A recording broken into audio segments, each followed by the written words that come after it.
Hello friends, price த Lord. நீங்கள் பார்த்துன்னு இருக்கிறது சியோன் குக்கிங் தமிழ். இன்றைக்கி நம்ம என்ன செய்ய போகிறோன்னா, பருப்பே இல்லாமல் 10 நிமிஷத்தில் சாம்பார் செய்ய போகிறோம். எப்படி செய்யுதுன்னு பார்க்கலாம் வாங்க.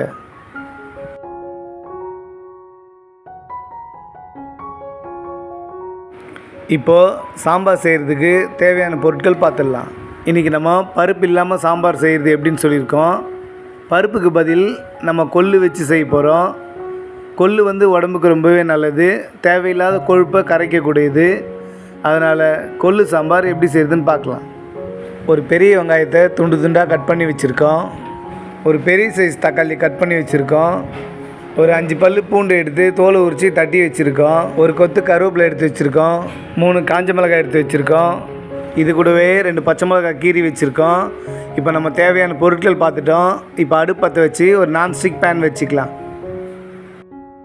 இப்போ நம்ம ஃபஸ்ட்டு கொள்ளை போட்டு வறுத்து எடுத்துக்கலாம். கொள்ளு வறுக்கும்போது வாசனையாகவும் இருக்கும், டேஸ்ட்டாகவும் இருக்கும். கொள்ளு நமக்கு ப்ரௌன் கலராக மாறணும், அப்போ தான் சாம்பார் நமக்கு டேஸ்ட்டாக இருக்கும். கொள்ளு ப்ரௌன் ஆன உடனே நம்ம வேறு ஒரு பாத்திரத்துக்கு மாற்றிக்கலாம். பாருங்கள், கொள்ளு நமக்கு ப்ரௌன் கலராக வந்துருச்சு. இப்போ அடுப்பு ஆஃப் பண்ணிவிட்டு வேறு ஒரு பாத்திரத்துக்கு மாற்றிக்கலாம்.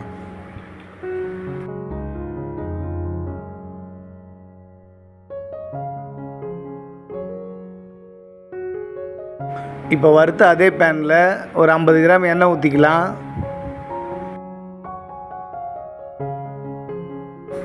நமக்கு எண்ணெய் நல்லா சூடாயிடுச்சு. ஒரு ஸ்பூன் கடுகு சேர்த்துக்கலாம். இப்போ கடுகு நல்லா பொரிஞ்சிடுச்சு. ஒரு ஸ்பூன் சீரகம் சேர்த்துக்கலாம். இது கூடவே நம்ம எடுத்து வச்ச காஞ்ச மிளகாவை சேர்த்துக்கலாம். காஞ்ச மிளகாய் நம்மளுக்கு நல்லா ப்ரௌன் கலராக வந்துருச்சு. இப்போ கட் பண்ணி வச்சு வெங்காயத்தை சேர்த்துக்கலாம்.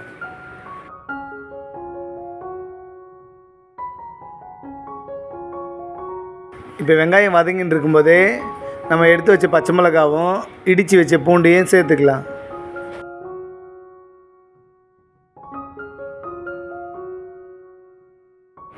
இப்போ நல்லா கலரி விட்டுக்கலாம்.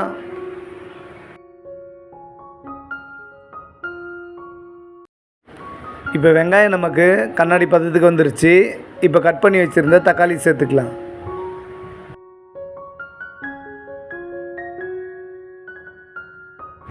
தக்காளி வதங்கிறதுக்காகவும் சாம்பாருக்காகவும் ஒரு 1/2 ஸ்பூன் உப்பு சேர்த்துக்கலாம்.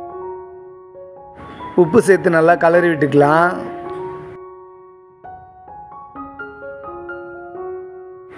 நமக்கு தக்காளி நல்லா வதங்கிருச்சு. இந்த டைமில் 1/2 ஸ்பூன் மஞ்சள் தூள் சேர்த்துக்கலாம். நல்லா கலரி விட்டுக்கலாம்.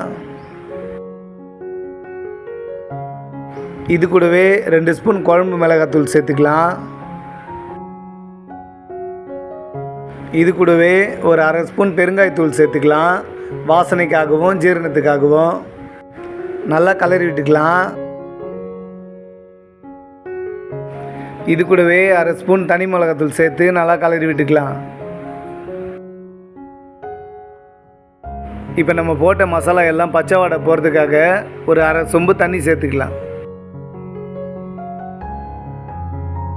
இது ஒரு சைடு கொதிச்சுன்னு இருக்கட்டும். அதுக்குள்ளே நம்ம வறுத்து எடுத்த கொள்ளை அரைச்சி எடுத்துக்கலாம். கொள்ளு நம்ம நைஸாக அரைக்க தேவையில்ல, குறப்பாக அரைச்சி எடுத்துக்கலாம். அப்போ தான் நமக்கு சாம்பார் நல்லாயிருக்கும். பாருங்கள், நமக்கு மசாலா நல்லா கொதிக்குது. இந்த டைமில் நம்ம வறுத்து எடுத்து அரைச்ச கொள்ளை இது கூட சேர்த்துக்கலாம். இந்த சாம்பார் நம்ம செய்கிறது ரொம்ப ஈஸி, வெறும் 10 நிமிஷத்தில் செஞ்சிடலாம். அதுவும் உடம்புக்கு ரொம்ப ஹெல்த்தியானதும் கூட. வாரத்தில் ஒரு நாள் கொள்ளு சாம்பார் செஞ்சு சாப்பிட்டிங்கன்னா தேவையற்ற கொழுப்பை இது குறைக்கும், உடம்புக்கு ரொம்பவே ஆரோக்கியமாக இருக்கும். நம்ம அரைச்ச கொள்ளு சேர்த்து ஒரு 5 நிமிஷம் கொதிச்சா போதும். இப்போ நமக்கு நல்லா சாம்பார் கொதிக்குது. இந்த டைமில் ஏற்கனவே எலுமிச்சை சைஸ் புளியை கரைச்சி வச்சுருந்தோம். அந்த புளி கரைச்சலை இது கூட சேர்த்துக்கலாம்.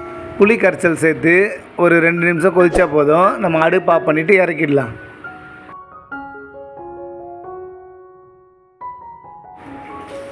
இப்போ நமக்கு கொள்ளு சாம்பார் சூப்பராக ரெடி ஆகிடுச்சு. அடுப்பு ஆஃப் பண்ணிவிட்டு இறக்கிடலாம். இந்த வீடியோ உங்களுக்கு பிடிச்சிருந்தால் லைக் பண்ணுங்கள், ஷேர் பண்ணுங்கள், கமெண்ட் பண்ணுங்கள், மறக்காமல் சப்ஸ்கிரைப் பண்ணுங்கள். தேங்க்ஸ் ஃபார் வாட்சிங்.